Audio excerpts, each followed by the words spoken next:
सम्पूर्ण Crossway TV हेरेर बसिराख्नु भएका श्रोता मित्रहरूलाई प्रभु यीशु ख्रीष्टको नाममा म पास्टर अरविन्द साथै आजको विशेष हाम्रो वक्ता त नभनौँ हाम्रो गेस्ट हुनुहुन्छ पास्टर लकिमको जय मसीह छ। जय मसीह। सधैँ जस्तै नै हामी छोटो एउटा प्रसङ्ग लिएर क्रसवे चर्चमा अनि एनआरसी मण्डलीहरूमा जुन नयाँ वचन श्रृङ्खला र नयाँ सिजनको लागि वचन श्रृङ्खला सुरु भएको छ जसको शीर्षक छ नेपाली सुसमाचारीय मण्डली।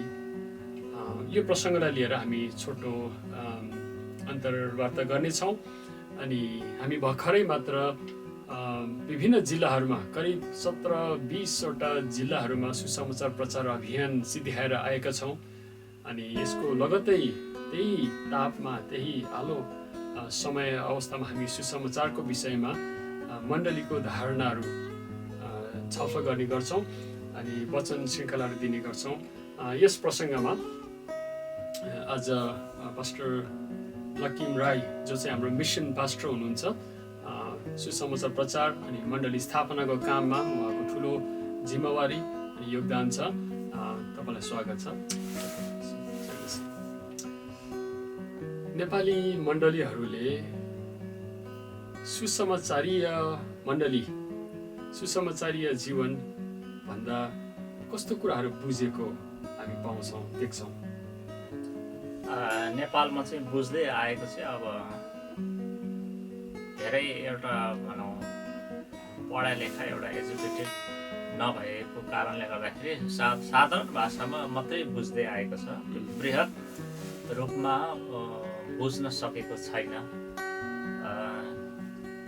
नेपाली मण्डलीहरूमा बुझ्दै आएको परिभाषा चाहिँ जाने हो, अब प्रचार गर्ने हो, आउने हो, मानिसहरूलाई सुनाउने हो, त्यति मात्रै नै बुझ्दै आएको छ। त्यसरी नै अहिले चाहिँ बुझ्दै आएको छ र अहिले चाहिँ अब अलिक मानिसहरू बाइबल कलेज पढ्न थाले, त्यसको बृहत अर्थहरू बुझ्न थाले, अलिकति अब चाहिँ फड्को मार्दैछ, सिँढी चढ्दैछ भनौँ। हजुर। सो नेपाली मण्डलीहरूमा सुसमाचारीय भन्दा चाहिँ गएर सुसमाचार सुनाउने, येशू ख्रीष्टको बारेमा भन्ने बताउने कुराहरू छ। साथसाथै मलाई लाग्छ एउटा मण्डली जुन चाहिँ शुद्ध सुसमाचारमा अडिएको छ, जुन चाहिँ एउटा लिबरल प्रगतिशील अथवा के भन्छ लेफ्टिस्ट भन्छ अहिलेको राजनीतिक भाषामा चाहिँ होइन, एउटा प्रगतिशील प्रोग्रेसिभ मण्डलीहरू होइन अथवा कुनै झुटो शिक्षा होइन भनेर चाहिँ मान्छेहरूले सुसमाचारी मण्डली हौँ भनेर भन्ने अनि गरिआएको प्रथा परम्परा भन्दा दायाँ अथवा बायाँ जाँदाखेरि यो चाहिँ सुसमाचारी मण्डली होइन भन्ने विचार पनि छ रहेछ भन्ने कसैले चाहिँ भन्नुभएको छ। सायद त्यो हो पनि अनि मान्न सकिन्छ। त सुसमाचारीय मण्डली हुँदा के कुराहरू त्यो चर्चमा देखिन्छ, मण्डलीको जीवनमा देखिने कुराहरू चाहिँ? त्यो बोलेर शब्दहरूद्वारा मात्रै प्रचार गरेर सुसमाचारीय मण्डली बनिने होइन। कतिले चाहिँ अब सुसमाचारीय मण्डली भन्दा चाहिँ साम्प्रदायिक हिसाबले बुझेको हुन्छ, त्यो पनि होइन। अनि अर्को थरी भएर सुसमाचार प्रचार गर्ने मात्रै, त्यो पनि भएन। तर हामीले होल बाइबल हेऱ्यौँ भने त जस्तो हामीले सुसमाचार प्रचार गर्छौँ त्यो ठिकै हो, राम्रो हो, तर त्यो अनुसारको जीवन पनि देखिनु पर्यो क्या। भने मतलब चाहिँ प्रभु येशूले भन्नुभयो नि, तिमीहरू जगतका ज्योति हौ, नुन हौ। हामी चाहिँ यो समाजमा त्यो प्रकारले नुन भएर ज्योति भएर जिउनुपर्छ, त्यो चाहिँ सुसमाचारीय मण्डली। हजुर, येशू ख्रीष्टको जीवनबाट हामी प्रभावित भएर अब सुसमाचारीय भने चाहिँ ख्रीष्ट केन्द्रित अनि उहाँको वचन सुसमाचार केन्द्रित मण्डली हो। अनि त्यो जग र जरा चाहिँ नछुटाइ नबिराई हामीले मण्डली अभ्यास गर्छौँ। त अब सुसमाचारीय मण्डलीको सार्थक एउटा सही अर्थ जुन चाहिँ भविष्यमा हामीले गर्नुपर्ने कुराहरू चाहिँ के हो जस्तो लाग्छ तपाईँलाई? जस्तो कि भोलि गएर हामी जस्ट नामधारी सुसमाचारीय मण्डली होइन, तर भविष्यमा हाम्रो कर्तव्य, हाम्रो चिनारी के कुराहरूले चाहिँ उकासेको हुनुपर्छ भन्ने जस्तो लाग्छ तपाईँलाई? मलाई अस्ति तपाईँले जुन वचन दिनुभएको थियो मैले सुने, त्यो एकदमै राम्रो लाग्यो। अब चाहिँ मण्डलीलाई सुनेर मात्रै होइन, होइन, तर छर छिमेकीहरूले, होइन, इष्टमित्रले, समाजले देखेर पनि सुसमाचार बुझोस्, होइन, सुनेर मात्रै होइन, तर उनीहरूले मण्डली, समाज, क्रिस्चियनको जीवनलाई देखेर पनि सुसमाचार फैलियोस्, क्या सुगन्ध फैलियोस्, होइन। त्यो प्रकारले चाहिँ अब हामीले चाहिँ जिउन आवश्यक देख्छु म। तब चाहिँ मण्डलीको अस्तित्व रहन्छ, होइन भने एउटा साम्प्रदायिक हिसाबले मात्रै सुसमाचारीय मण्डली भन्ने, अर्को चाहिँ अब शब्दले मात्रै प्रचार गर्ने, अरू चाहिँ सिद्धियो, त्यो पनि भएन। त्यो कारण अब अस्तिको वचन मलाई एकदमै राम्रो लाग्यो। त्यो मान्छेले देख्नु पर्यो, देखेर, होइन, देखेर पनि उनीहरूले सुसमाचारलाई चाहिँ बुझ्न सक्नुहोस्। त्यो प्रकारले चाहिँ हामी अब मण्डलीलाई अगाडि बढाउनु पर्छ।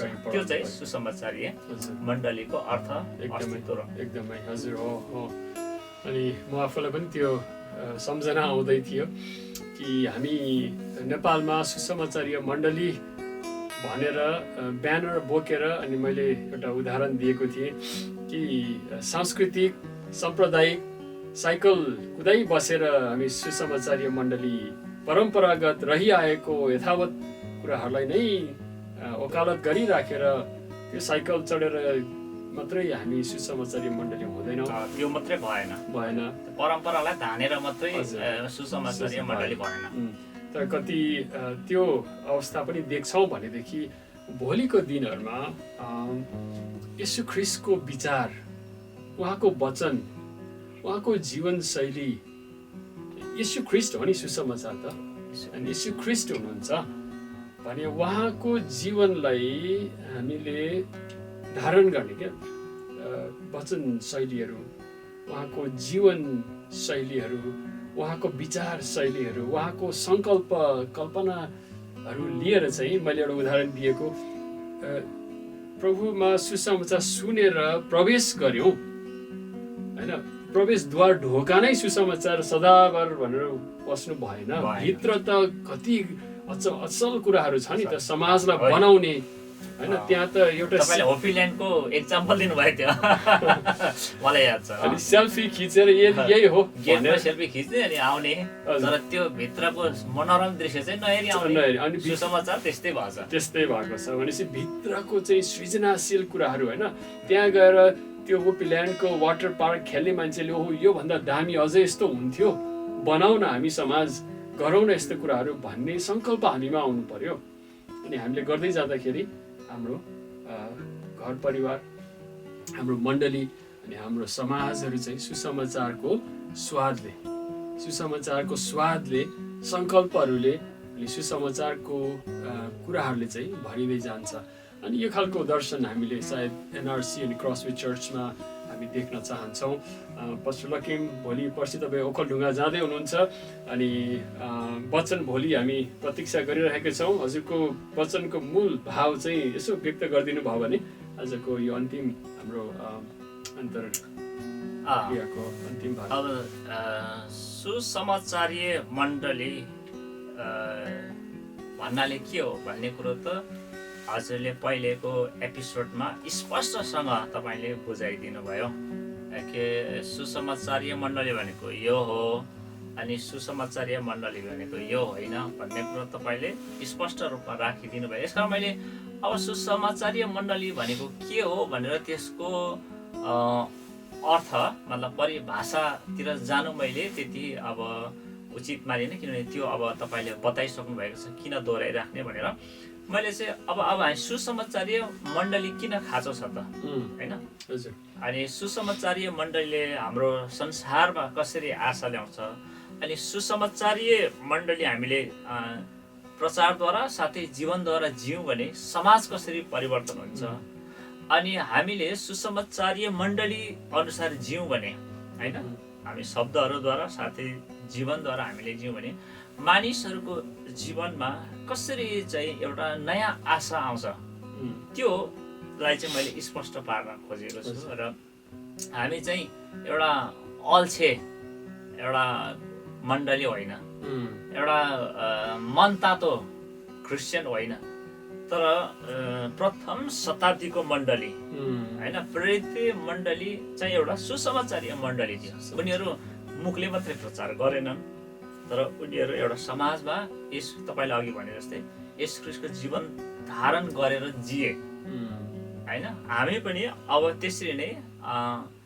मन तातो होइन, अल्छी गरेर बस्ने मण्डली होइन, तर हामी एउटा अब सुसमाचारीय मण्डली क्रस्टे मण्डली बनिँदै जानुपर्छ र एनआरसी अन्तर्गतको मण्डली पनि त्यसरी बनिँदै जानुपर्छ। यसकारण अब हामी हात बाँधेर बस्ने, आफै लाउँ आफै खाउँ आफै चाहिँ मज मजाउँ गरौँ भनेर बस्ने समय होइन, तर अब हामी परमेश्वरले दिनुभएको दर्शन अनुसार मण्डली चाहिँ सुसमाचारीय मण्डली बनिँदै जानुपर्छ भन्ने नै मेरो चाहिँ मुख्य मूल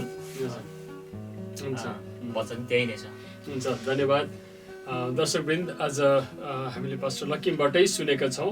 उहाँको दैनिकी हेर्दाखेरि पनि विभिन्न मण्डलीमा गएर सुसमाचारको कुराहरू मण्डलीलाई मुटुमा राखेर बनाउने काममा धेरै उहाँको जीवन अनि परिश्रम, उहाँको तागत त्यहाँ खर्च भएको हामीले देखेका छौँ। उहाँले भन्नुभयो जस्तै कि अब हामी क्रसवे एनआरसी मण्डलीहरू चाहिँ हाम्रो तागतहरू त्यहाँ लगानी गरेर अनि एक्टिभ भएर वर्षको एकचोटि सुसमाचार अभियानमा जाउँ न भनेर होइन, तर जीवन चाहिँ त्यो अनुसार बनाउन, हाम्रो मण्डली त्यो अनुसार बनाउन अनि पास्टर अगुवाहरू चाहिँ क्रियाशील हुनुपर्ने होइन। प्रार्थनामा प्रभुले दिनुहुन्छ योजना युक्तिहरू गर्ने कुराहरू हामी थाहा गर्न सक्छौँ। अनि उहाँको वचन हामी प्रतीक्षा गर्छौँ। भोलि हामी शनिबार आराधनामा हामी सुन्नेछौँ, त्यसबाट धेरै आशिष पाउनेछौँ। अझै अरू पास्टरहरूले पनि यस विषयमा आउने हप्ताहरूमा वचनहरू दिनुहुनेछ, हामी प्रतीक्षा गर्नेछौँ। अनि पवित्र आत्माले हामीलाई बुझ्न अनि जिउन सहायता गर्नुहुनेछ। हुन्छ, तपाईँहरूको समय अनि ध्यानको लागि अनि पास्टर लकिमको यो समयको लागि धन्यवाद भन्दै प्रभुको आशिष हामी सबैसँग रहोस्। जय मसीह।